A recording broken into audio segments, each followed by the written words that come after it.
बरं, एक दुसरा अध्याय काढू, प्रेषितांची कृत्ये, त्याचा 10वा अध्याय दामले साहेब वाचतात साठी.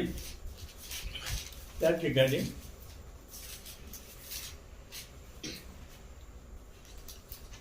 10व्या अध्यायामध्ये मी सांगतो कोणते वचन वाचायचं. फार पूर्ण अध्याय जो आहे हा एका मनुष्याबद्दल आहे. जमादार जो होता कर्णेल, तो काही यहुदी नव्हता, परंतु त्याने त्याच्या परीने जो प्रयत्न केलेला आहे देवाजवळ येण्याचा यहुदी लोकांच्या सहवासामुळं, तो देवाने पाहिलेला आहे. आणि त्याच्याबद्दल शास्त्रामध्ये सांगितलेलं आहे. कैसरिया येथे कर्नेल्य नामे कोणी एक पुरुष इटालीत म्हटलेल्या पलटणीत जमादार होता. म्हणजे जवळपास 100 लोक सैनिकांची जी पलटण होती त्याचा हा जमादार होता. म्हणजे फार मोठा अधिकारी होता. त्याच्याबद्दल काय सांगितलेलं शास्त्रामध्ये, आत्म्याच्या प्रेरणेने तो धार्मिक, आपल्या सर्व कुटुंबासह देवाचे भय बाळगणार. एकटाच नाही, परंतु त्याच्या जीवनाचा प्रभाव त्याच्या कुटुंबामध्ये आपल्याला दिसून येतो. कुटुंबासह देवाचे भय बाळगणारा, लोकास फार दानधर्म करणारा, किंवा काही नाही, लोकांच्या गरजा त्याच्याबद्दल हा सतर्क आहे, त्यांना मदत करण्याची वृत्ती त्याच्यामध्ये आहे. आणि देवाची नित्य विनंती करणारा, म्हणजे he was a prayerful man, प्रार्थना करणारा मनुष्य.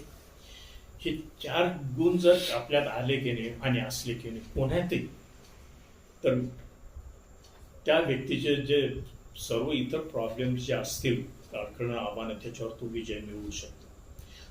परीक्षा होईल, कठीण प्रसंग येतील, नाही असं काय.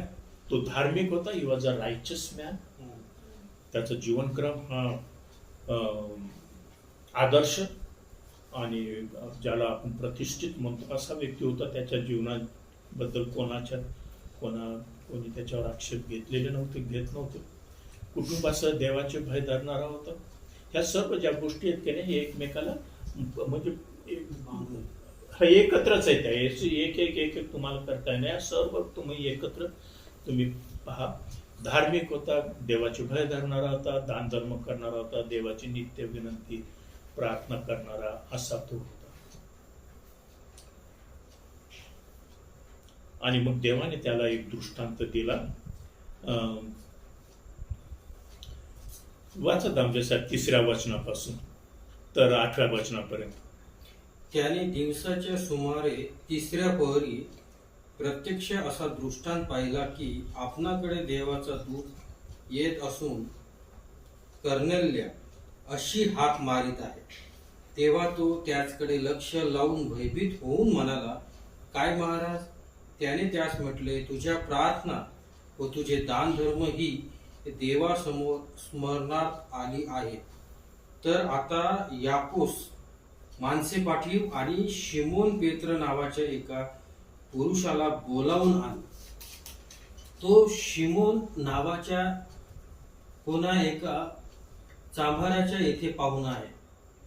त्याचे घर समुद्राच्या काठी आहे. जो देवदूत त्याचबरोबर बोलत होता तो गेल्यानंतर त्याने आपल्या घरच्या 2 चाकरास व आपली एक निष्ठेने सेवा करणाऱ्यातील एका धार्मिक शिपायास बोलाविले आणि त्याच्या जवळ सर्व सविस्तर सांगून त्यास याकोस पाठविले. बर, असा ह्या मनुष्याच्या जीवनामध्ये देवाच्या कार्याचा प्रारंभ आहे. प्रारंभ म्हणण्यापेक्षा देवाने त्याला जो प्रकाश मिळाला होता त्याच्यात तो चालत असल्या कारणाने देवाला त्याला आणखी प्रकाश दिला. हे एक आध्यात्मिक तत्व आहे. बरं, जो प्रकाश आपल्याला आता आहे त्याच्यात जर मी चालत नाही तर आणखी प्रकाश मिळणार नाही. सिंपल आहे.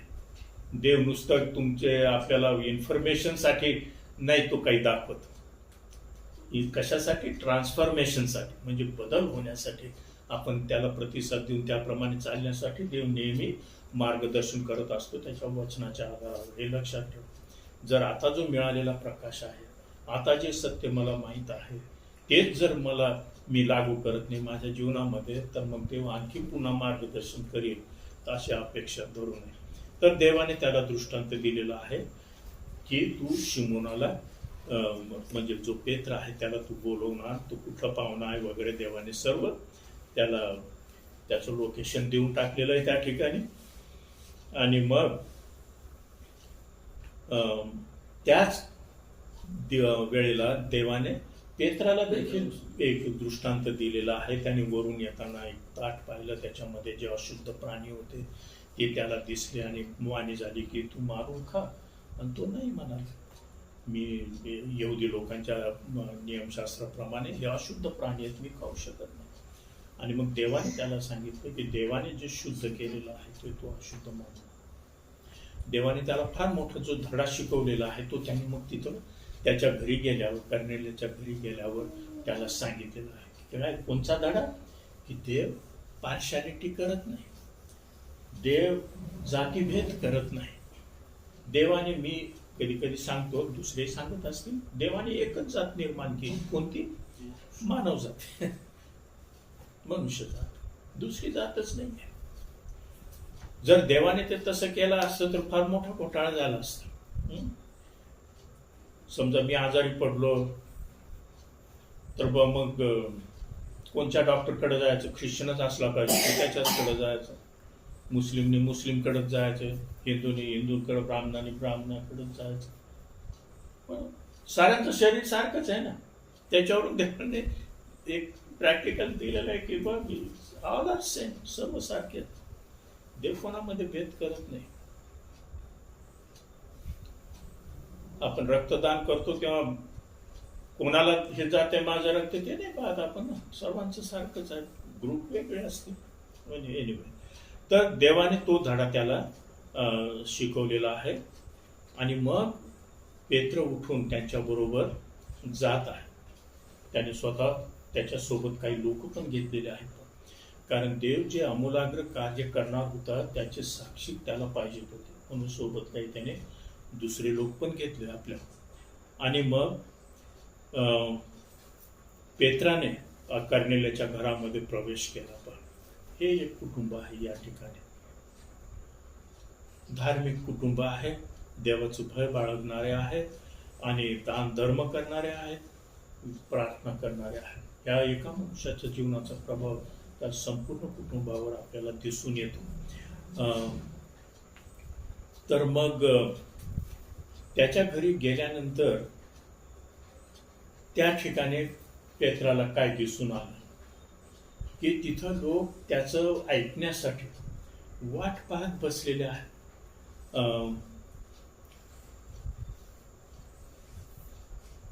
त्या ठिकाणी त्याचं घराणं तर आहेच, परंतु शेजारी पाजारी आहेत आणि दुसरे लोक देखील त्याच्या सोबत आहेत. 24वे वचन पहा. दुसऱ्या दिवशी ते कैसरियास पोहोचले. तो कर्नेल्य आपल्या नातलगास व इष्टमित्रास जमवून त्यांची वाट पाहत होता.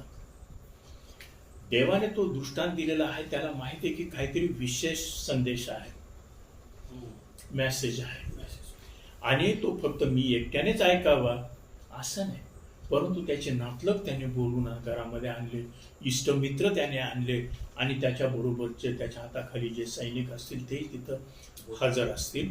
अशा रीतीने ते तिथं जमलेले आहेत. पेत्र जेव्हा बोलत बोलत आत गेला त्याच्या घरामध्ये, तेव्हा त्याने पुष्कळ लोकांना एकत्र जमलेले पाहिले. 27वे वचन. पुष्कळ लोक त्या ठिकाणी जमलेले आहेत असे.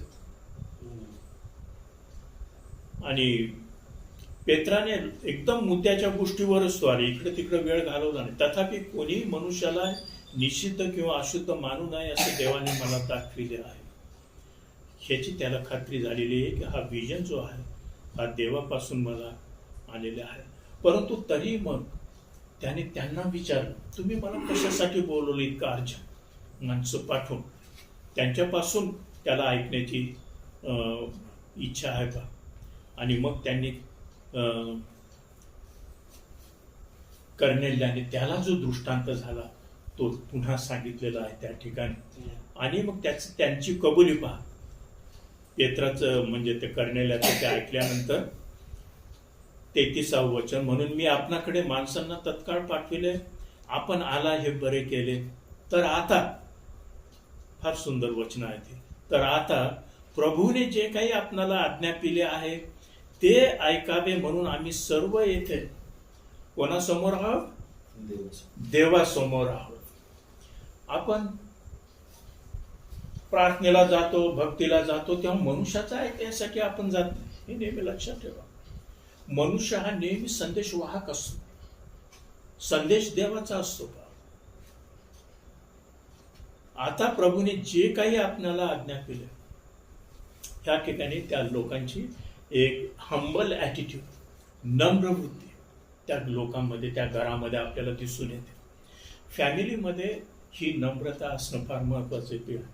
नम्र वृत्ती, एकमेकांचं ऐकायचं, एकमेकांचं समजून घ्यायचं. माझंच आपण मराठीत म्हणतो ते घोडं थांबतायचं नाही. ते आपले ॲटिट्यूड आहे नॅचरल. माझं ऐकलं पाहिजे असं वाटतंय आपल्याला. पण नेहमी दुसऱ्यांच्या बाजूने होऊन त्यांचे विचार काय आहेत, त्यांच्या भावना काय आहेत, हे समजून घेणं प्रियानो महत्वाचं आहे. जर फॅमिलीमध्ये आपल्याला शांती, सुव्यवस्था, सुसंगतपणा आपल्याला जर पाहिजे आहे तर मतभेद असतील, पण तुझे मतभेद देखील नम्र वृत्तीने, प्रीतीने जर आपण संवाद केला तर त्याचा होकारात्मकच परिणाम होईल. नवीन करारात संत पौल आहे का, तो म्हणतो की speak the truth in love. जे सत्य त्या प्रीतीच्या आत्म्यानं तुम्ही बोला एकमेकांसाठी. मतभेद तर आहे, व्यक्ती तितक्या प्रकृती आपण म्हणतो, परंतु ज्याला नॉन कॉन्फ्रंटेशनल म्हणजे एकदम संघर्ष होईल, तेरीमेरीवर गोष्ट येईल एकदम, अशा रीतीने नाही संवाद करायचा घरामध्ये. पती पत्नी असो की लेकरं असो की लेकरं लेकरांमध्ये बोलतात तसं असो, ते आईबापापासून शिकतील पाया सर्व गोष्टी. त्यांचा तुमचा किस्सा नेहमी त्यांच्या समोर आहे हे आपण विसरू नये. आणि मग त्या ठिकाणी हे लोक अशा रीतीने अगदी एकाग्र मनाने देवाचं वचन ऐकण्यासाठी आतुर झालेले आहेत. फॅमिलीमध्ये नेहमी सर्वांनी हे समजलं पाहिजे की आपण वचनाचे लोक आहोत. एक गमतीची गोष्ट मी वाचली एका ठिकाणी, की एका ठिकाणी एक बाळक भेटीला गेले. अमेरिकेत घडलेली घटना आहे. आता त्यांची फार मोठमोठाले डिपार्टमेंट स्टोअर आहेत आणि त्यांचा मोठा कॅटलॉग असतो का, असा मोठा. त्याच्यामध्ये त्यांचे जे सर्व प्रॉडक्ट्स असतात ए टू झेड त्याचे ते राहतात आणि कंपनी ते ग्राहकांना फ्री देतात. त्याच्यातून ते ऑर्डर करू शकतात, त्याच्यात पाहून ते स्टोअरमध्ये येऊन ते घेऊ शकतात. तर ते एका घरी पाळक प्रार्थनेला गेले. आता त्या ठिकाणी एक म्हणू शकतो त्याला पाळकाला जरा इम्प्रेशन मारायचं होतं पाळकासोबत. तर त्याचा मुलगा आता 10 वर्षाचा. जरा म्हणे ते प्रार्थना करायची वेळ आली तेव्हा म्हणजे जरा म्हणे ते डॅडी जे पुस्तक, डॅडीचं ज्या पुस्तकावर फार प्रेम आहे ते पुस्तक घेऊन तो गेला आणि तो मोठा सीअर्स कंपनीचा कॅटलॉग घेऊन आला. कारण हा त्याच्यातच नेहमी चालत राहायचं. त्या मुलाने तो विचार केला, bring the book daddy loves. मग त्याने तेच पुस्तक पाहिलेलं नेहमी याच्या हातात ते घेऊन आला. मग फार तो आचंबला, तिथं एम्बॅरस झाला.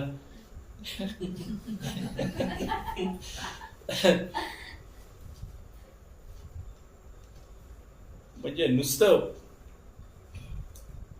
देखावा करण्यामध्ये किंवा तोंडाने सांगण्यामध्ये नाही, लेकरं जे आहेत ते तुमचं अवलोकन करतात, ऑब्झर्वेशन करतात.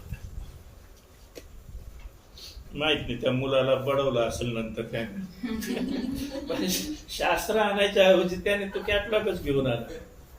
बरं, तर मग त्या ठिकाणी हे लोक वचन ऐकत आहेत एकाग्र वृत्तीने. पेत्र हा फार आत्म्यानं भरलेला आहे. देवाने त्याला दृष्टांत दिलं, त्याची मधले ज्या ह्या चुकीच्या ग्रह होत्या, ॲटिट्यूड होती ती काढलेली आहे. देव सर्वांवर प्रेम करतो, तो पक्षपाती नाही. हा फार महत्वाचा धडा तो शिकलेला आहे त्या दिवशी. आणि तो ते घेऊन मग या लोकांच्या समोर गेलेला आहे. कसा गेला असेल फार प्रेमाने भरलेल्या हृदयाने. देव त्यांच्यावर प्रेम करतो, वचन त्यांच्यासाठी पण आहे हे सांगण्यासाठी तो गेला. आणि तुम्ही त्याचं भाषण ऐकून पहा. सुवार्तेचे जे सर्व मुख्य भाग आहेत, मला असं वाटतं तेवढा शास्त्र भाग वाचून आपण बंद करू. कोणीतरी वाचतो चांगलं. त्यात कोणत्या 34 पासून तर 43 पर्यंत वाचा जरा लवकर. तेव्हा पेत्राने बोलण्यास आरंभ करून म्हटले, देव पक्षपाती नाही हे मला पक्के समजते. तर सर्व राष्ट्रांपैकी जो त्याची भीती बाळगतो व त्याचे कृत्य धर्मशील आहेत तो त्याला मान्य आहे. येशू ख्रिस्त म्हणजे जो सर्वांचा प्रभू आहे, त्याच्याद्वारे देवाने शांतीची सुवार्ता गाजविताना आपले वचन इस्रायलाच्या संततीस पाठविले. योहानाने जो बाप्तिस्मा गाजविला त्यानंतर गालिलापासून प्रारंभ होऊन सर्व यहुद्यांमध्ये घडलेली गोष्ट तुम्हाला माहीत आहे. नासोरी येशूला देवाने पवित्र आत्म्याचा व सामर्थ्याचा अभिषेक केला. तो सत्कर्मे करीत व सैतानाच्या सत्तेखाली असलेल्या सर्वांस बरे करीत फिरत असे, कारण देव त्याच बरोबर होता. आणि त्याने यहुद्यांच्या देशात व येरुशलेमात जे काही केले त्या सर्वांचे साक्षी आम्ही आहोत. त्यांनी त्याला खांबावर टांगून मारिले, त्याला देवाने तिसऱ्या दिवशी उठविले व त्याने प्रगट व्हावे असे केले. तरी हे प्रगटीकरण सर्व लोकांस नव्हे, पण जे साक्षी देवाने पूर्वी निवडिले त्यास आम्हा केले. त्या आम्ही तो मेलेल्यातून उठल्यानंतर त्याच्याबरोबर खाणेपिणे केले. त्याने आम्हास आज्ञा केली की लोकांस उपदेश करावा व साक्ष द्या की देवाने नेमलेला जिवंताचा व मेलेल्यांचा असा न्यायाधीश हाच आहे. त्याचविषयी सर्व संदेष्टे साक्ष देतात की त्याचवर विश्वास ठेवणाऱ्या प्रत्येकाला त्याच्या नामाने पापापासून मुक्ती मिळेल. तर या ठिकाणी थोडक्यात त्याने काय सांगितलेलं? पेत्राने येशूची सुवार्ता सांगितलेली. He preached Christ to them. येशूचं सुवार्ता सांगितली. सुवार्तेचा मुख्य गाभा कोणता आहे? येशू ख्रिस्ताचं मरण आणि पुनरुत्थान. ते त्यांनी त्यांच्या समोर सांगितलेलं आहे. हे त्यांना माहित नाही आधी.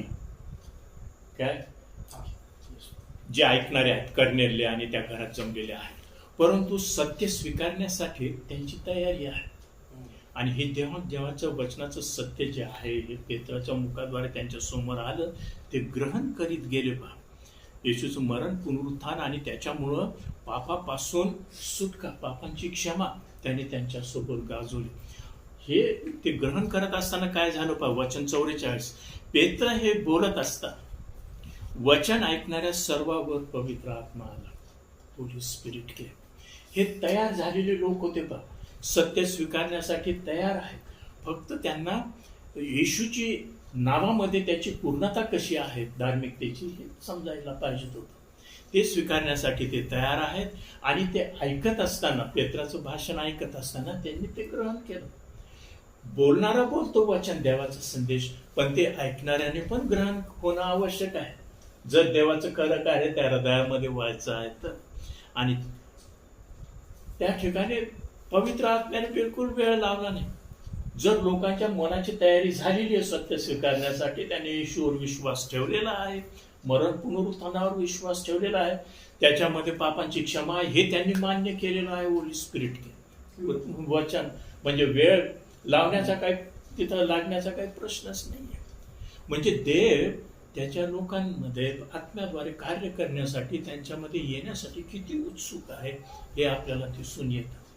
पवित्र आत्मा हा फक्त काही जे मोठाले लोक आहेत, बिशप आणि इव्हँजेलिस्ट, त्यांच्यासाठी नाही. हे सर्व जे आपण आहोत ख्रिस्ती लोक विश्वासामध्ये, त्या आपल्यावर मध्ये येऊन कार्य करण्यासाठी तो तयार आहे. तर ह्याचा एंडिंग फार सुंदर आहे. आणि या ठिकाणी जे लोक पेत्रासोबत आलेले होते, मग विदेशी लोकांस पवित्र आत्म्याचे दान भरपूर मिळाले आहे असे पाहून पेत्राबरोबर आलेल्या विश्वास ठेवणाऱ्या सर्व सुन्नती म्हणजे यहुदी लोकांना आश्चर्य वाटले. आणि मग ते वेगवेगळ्या भाषेमध्ये बोलू लागले. आणि जशा रीतीने दुसऱ्या अध्यायामध्ये पेंटिकॉस्ट झाला आणि लोकांवर पवित्र आत्मा आला, त्या अन्य भाषेत बोलू लागले, तसेच तेही बोलू लागले. म्हणजे त्यांना समजलं की देव या ठिकाणी पक्षपाती नाही. जसं त्यांना आत्मा मिळाला तसाच यांना देखील आत्मा मिळाला. संत पेत्राने एका ठिकाणी म्हटलेलं आहे, जिथं आत्मा आहे तिथं मोकळीक आहे. आपल्या कुटुंबामध्ये, घरामध्ये ह्या पवित्र आत्म्याला कार्य करण्यासाठी मोकळीक आहे. त्या ठिकाणी काय अडखळणं आहेत असतील तर ते आपण जर देवासमोर कबूल केले, प्रार्थना केली, त्याच्यातून देव आपल्याला सोडवेल. त्याच्यासाठी आपण प्रार्थना करतो, वचन वाचतो.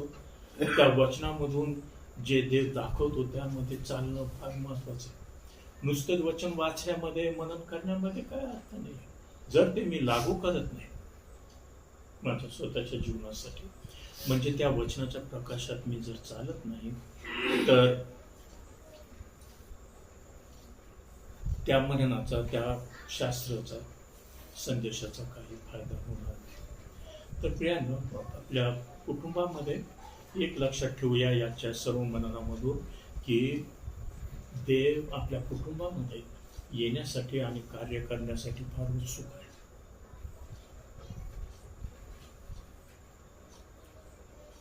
आपण त्याला आमंत्रण कसं देऊ शकतो आपल्या कुटुंबामध्ये येण्यासाठी, कार्य करण्यासाठी? कधी कधी लोक नुसतात फ्रेम लावतात तिथे चित्र की Christ is the head of this family किंवा होम, ख्राइस्ट इज द, ते नुसतं तिथं लावून नाही जाणार काय की नाही. तर आपल्या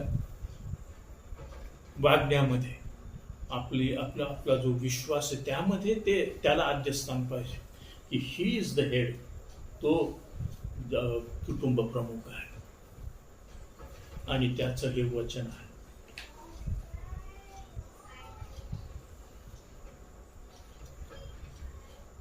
आता ब्रदरने काल साक्ष दिली तर त्यांनी त्यांचं पूर्वीचं जीवन सांगितलं की कसं त्या ठिकाणी शास्त्र वाचायचं पण कोणी वाचत नव्हतं, नाही का, जुळखात पडलेलं होतं ते तशा रीतीने. आज पुष्कळ लोकांची तशीच गत आहे. घरातली जी प्रत्येक व्यक्ती, त्या प्रत्येक व्यक्तीला देवाचं वचन, शास्त्र असणं आवश्यक आहे. आपल्या लेकरांना ते जरूर कोणी द्या. हे मोबाईलमध्ये जे शास्त्र आहे ना त्याच्याबद्दल तुम्ही जागृत राहा. प्रिंटेड असं हे जे पुस्तक आहे, शास्त्र, हे आपल्याजवळ पाहिजे. हे देवाचं वचन हे आपल्या हातामध्ये असलं पाहिजे. जिथं तुम्हाला पाहिजे तिथं तुम्ही उघडून ते वाचू शकता, अंडरलाईन करू शकता. म्हणून याला होली बायबल आपण म्हणतो. याला होली मोबाईल नाही म्हणता येते. याच्यामध्ये जे आहे शास्त्र ठीक आहे, जेव्हा तुम्हाला हे उपलब्ध नाही, बाहेर कुठं प्रवासात आहात, इकडं आहात, पण चर्चला हे घेऊन नाही जायचं.